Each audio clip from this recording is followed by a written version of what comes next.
Hello, boys and girls. We're ready for Chapter 4. The comprehension strategy that I want you to think about today is questioning. We think of questions when we're reading, and then we keep reading to see if we can find the answers. Sometimes we don't find the answers, and sometimes we do. Today, our chapter is called Loneliness, and I'm wondering if the loneliness is Fern's or if it's Wilbur's. The next day was rainy and dark. Rain fell on the roof of the barn and dripped steadily from the eaves. Rain fell in the barnyard and ran in crooked courses down into the lanes where thistles and pigweed grew.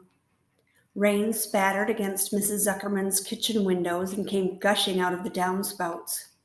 Rain fell on the backs of the sheep as they grazed in the meadow. When the sheep tired of standing in the rain, they walked slowly up the lane and into the fold. Rain upset Wilbur's plans. Wilbur had planned to go out this day and dig a new hole in the yard. He had other plans too. His plans for the day went something like this. Breakfast at 6:30, skim milk, crusts, middlings, bits of donuts, wheat cakes with drops of maple syrup sticking to them, potato skins, leftover custard pudding with raisins, and bits of shredded wheat. Breakfast would be finished at 7. From 7 to 8, Wilbur planned to have a talk with Templeton, the rat that lived under the trough.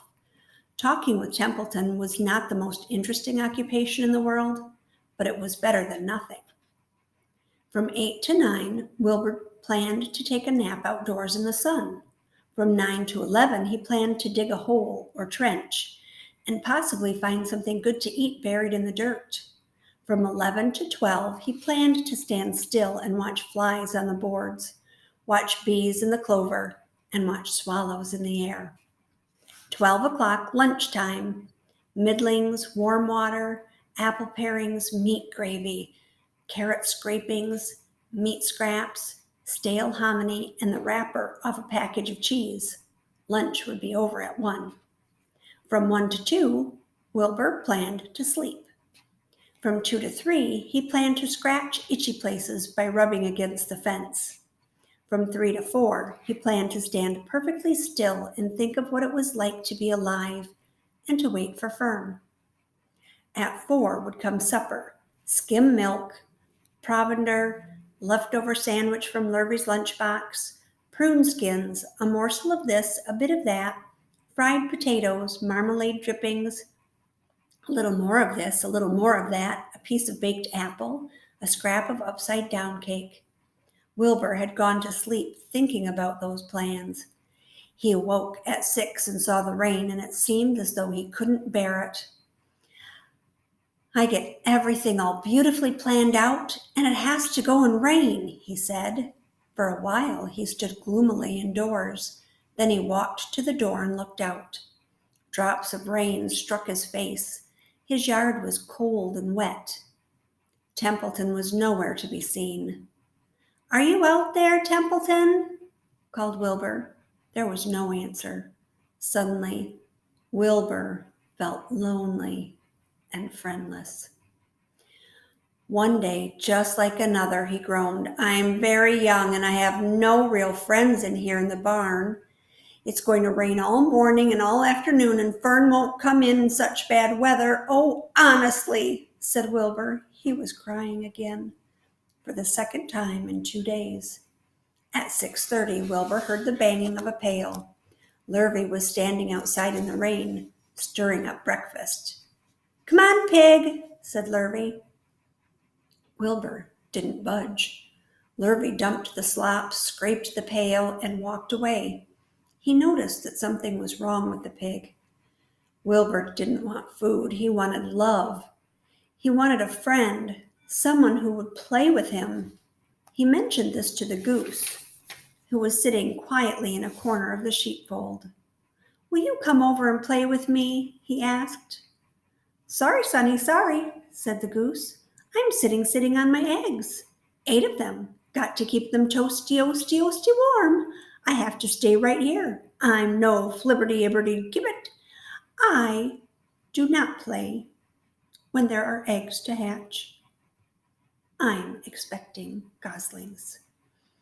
Well, I didn't think you were expecting woodpeckers, said Wilbur bitterly.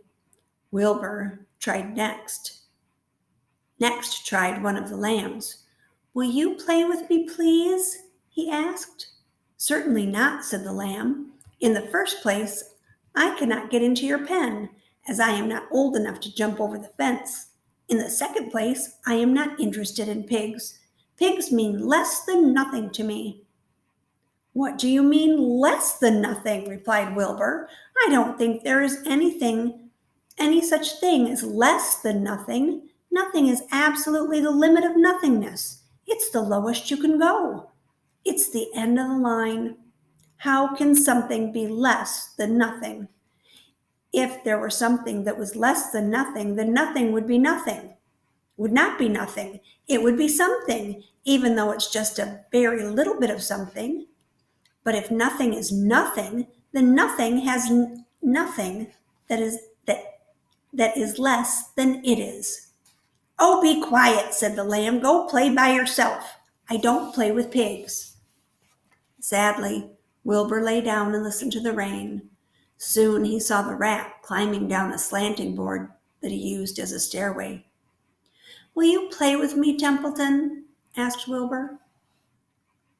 Play, said Templeton, twirling his whiskers. Play? I hardly know the meaning of the word.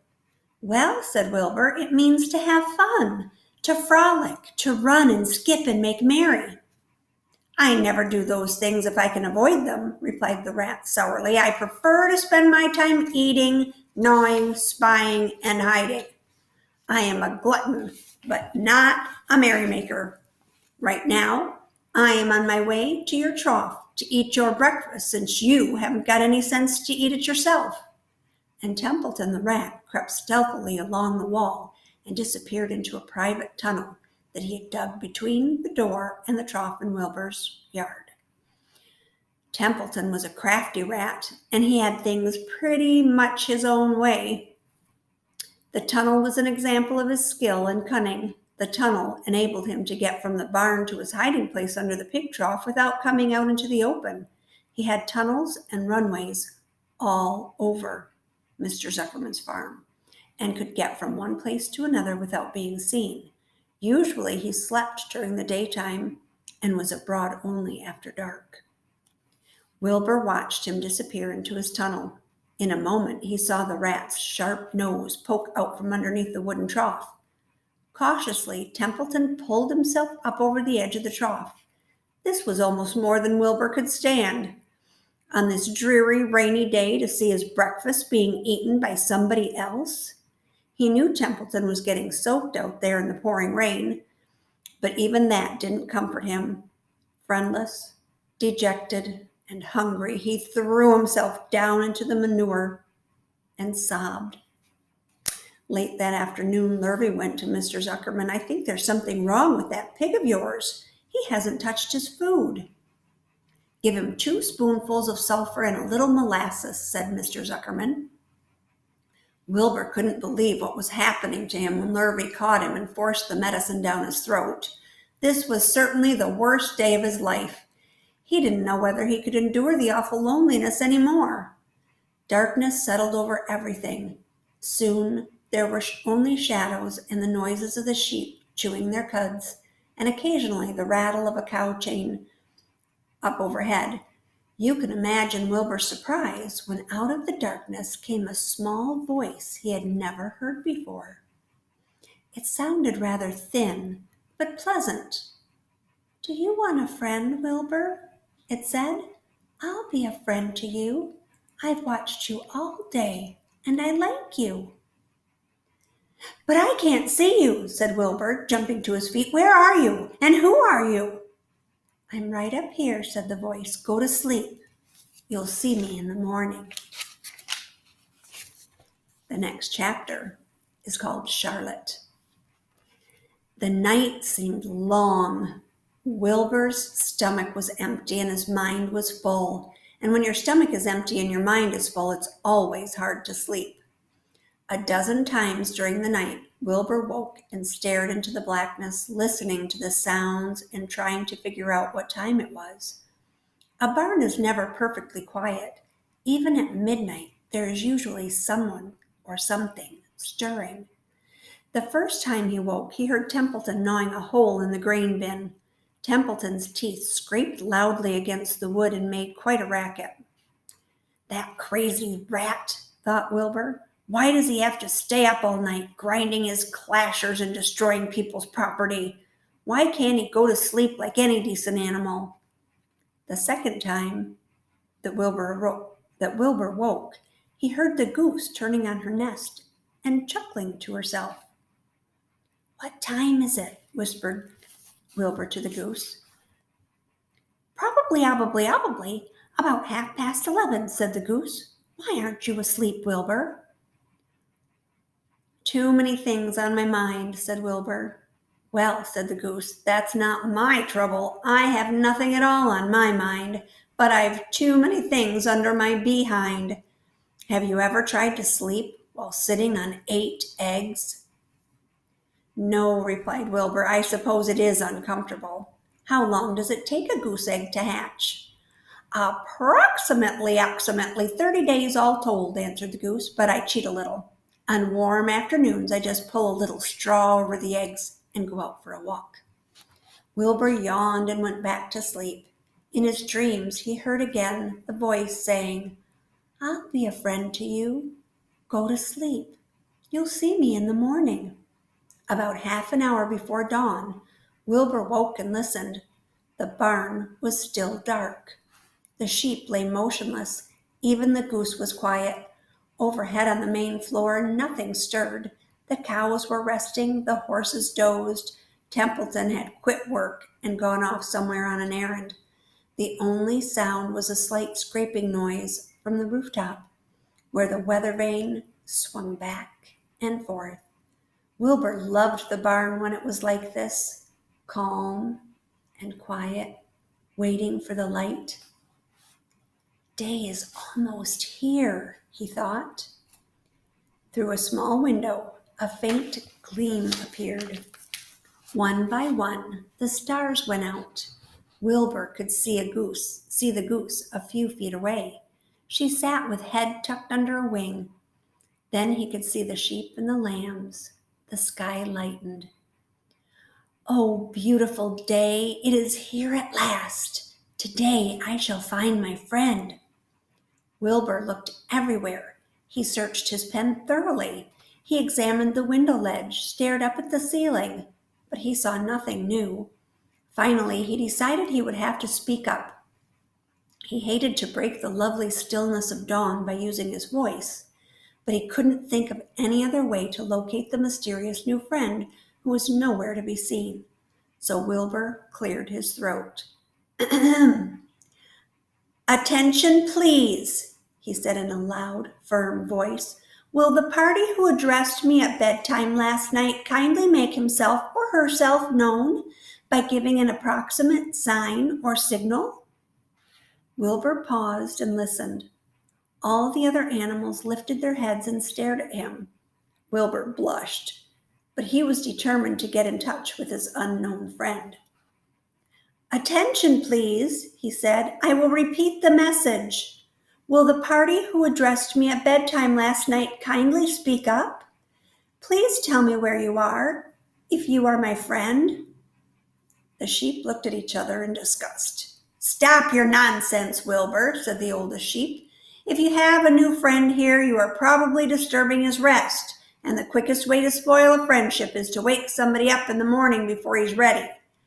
How can you be so sure your friend is an early riser?" "I beg everyone's pardon," whispered Wilbur. "I didn't mean to be objectionable." He lay down meekly in the manure, facing the door. He did not know it, but his friend was very near, and the old sheep was right. The friend was still asleep. Soon Lurvy appeared with slops for breakfast. Wilbur rushed out, ate everything in a hurry, and licked the trough.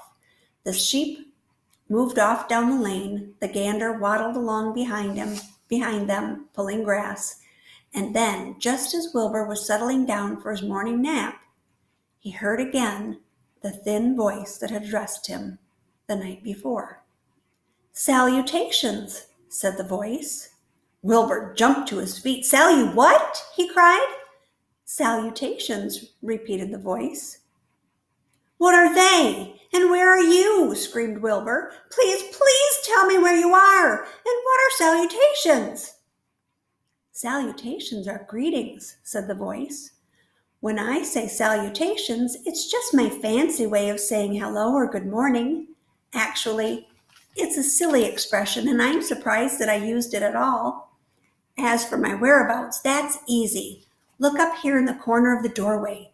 Here I am. Look, I'm waving." At last, Wilbur saw the creature that had spoken to him in such a kindly way. Stretched across the upper part of the doorway was a big spider web, and hanging from the top of the web, head down, was a large gray spider. She was about the size of a gumdrop. She had 8 legs, and she was waving one of them at Wilbur in a friendly greeting. "See me now?" she asked. "Oh, yes, indeed," said Wilbur. "Yes, indeed. How are you? Good morning. Salutations. Very pleased to meet you. What is your name, please? May I have your name?" "My name," said the spider, "is Charlotte." "Charlotte what?" asked Wilbur eagerly. "Charlotte A. Cavatica, but just call me Charlotte." "I think you're beautiful," said Wilbur. "Well, I am pretty," replied Charlotte. "There's no denying that. Almost all spiders are rather nice looking. I'm not as fleshy as some, but I'll do. I wish I could see you, Wilbur, as clearly as you can see me." "Why can't you?" asked the pig. "I'm right here." "Yes, but I'm nearsighted," replied Charlotte. "I've always been dreadfully nearsighted. It's good in some ways, but not so good in others. Watch me wrap up a fly." A fly that had been crawling along Wilbur's trough had flown up and blundered into the lower part of Charlotte's web and was tangled in the sticky threads. The fly was beating its wings furiously, trying to break loose and free itself. "First," said Charlotte, "I dive at him." She plunged head first toward the fly. As she dropped, a tiny silken thread unwound from her rear end. "Next, I wrap him up." She grabbed the fly, threw a few jets of silk around it, and rolled it over and over, wrapping it so that it couldn't move. Wilbur watched in horror. He could hardly believe what he was seeing, and although he detested flies, he was sorry for this one. "There," said Charlotte. "Now I knock him out so he'll be more comfortable." She bit the fly. "He can't feel a thing now," she remarked. "He'll make a perfect breakfast for me." "You mean you eat flies?" gasped Wilbur. "Certainly, flies, bugs, grasshoppers, choice beetles, moths, butterflies, tasty cockroaches, gnats, midges, daddy-long-legs, centipedes, mosquitoes, crickets, anything that is careless enough to get caught in my web. I have to live, don't I?" "Why, yes, of course," said Wilbur. "Do they taste good?" "Delicious. Of course, I don't really eat them. I drink them. Drink their blood. I love blood," said Charlotte, and her pleasant, thin voice grew even thinner and more pleasant. "Don't say that," groaned Wilbur. "Please don't say things like that." "Why not? It's true, and I have to say what is true.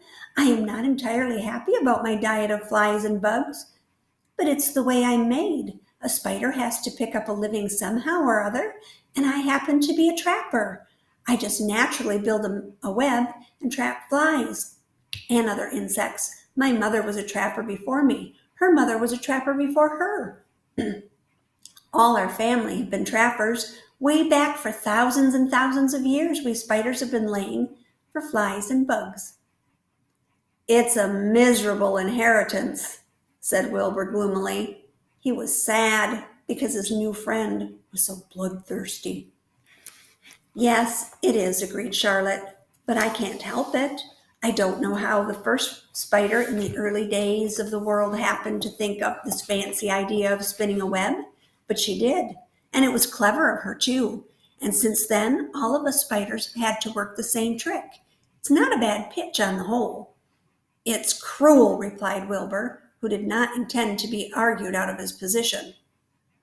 Well, you can't talk, said Charlotte. You have your meals brought to you in a pail. Nobody feeds me. I have to get my own living. I live by my wits. I have to be sharp and clever lest I go hungry.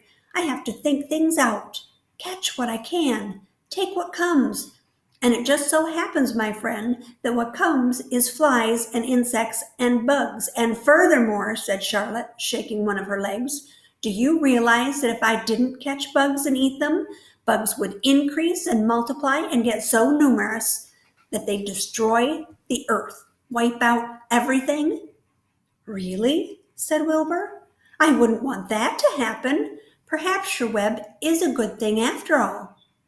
The goose had been listening to this conversation and chuckling to herself. There are a lot of things Wilbur doesn't know about life, she thought. He's really a very innocent little pig. He doesn't even know what's going to happen to him around Christmas time. He has no idea that Mr. Zuckerman and Lurvy are plotting to kill him. And the goose raised herself a bit and poked her eggs a little further under her so that they would receive the full heat from her warm body and soft feathers. Charlotte stood quietly over the fly, preparing to eat it. Wilbur lay down and closed his eyes. He was tired from his wakeful night and from the excitement of meeting someone for the first time. A breeze brought him the smell of clover, the sweet-smelling world beyond his fence. Well, he thought, I've got a new friend all right. But what a gamble friendship is. Charlotte is fierce, brutal, scheming, bloodthirsty, everything I don't like. How can I learn to like her even though she is pretty and, of course, clever? Wilbur was merely suffering the doubts and fears that often go with finding a new friend. In good time, he was to discover that he was mistaken about Charlotte.